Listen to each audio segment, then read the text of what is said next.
Hello, welcome everyone, welcome again at another video. My dear viewers, আজকে আমরা খুবই funny একটা ভিডিও নিয়ে আপনাদের সাথে কথা বলবো। আশা করি আমার ভিডিওটার সাথেই থাকবেন।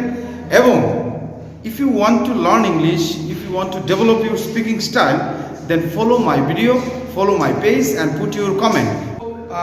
Let's start English spoken. If you want to speak English correctly, you have to follow one rule. What is it? আপনি আমাকে জিজ্ঞেস করতে পারেন, স্যার ইংলিশ স্পোকেন করতে হলে যে প্রথম রুল, এই রুলটা কি? এক নম্বর রুলটা কি? এক নম্বর রুলটা হলো, আমি what's your name. Never say what is your name, always say what's your name.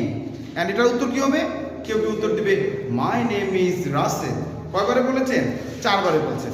কিন্তু মাই ডিয়ার ভিউয়ার্স, আপনি যদি ইংলিশে ভালো করতে চান, এটা বলতে হবে my name is Rasel, my name is Rasel. যেমন আমি প্রশ্নের সময় বলেছিলাম হোয়াটস ইউর নেম, আমি কিন্তু বলিনি what is your name. So ঠিক এইভাবে যখন আপনি দ্রুত গতিতে প্রশ্ন করবেন এবং উত্তর দিতে পারবেন, তাহলে আপনার ইংরেজি জানা সহজ হয়ে যাবে। সো আমি বলতে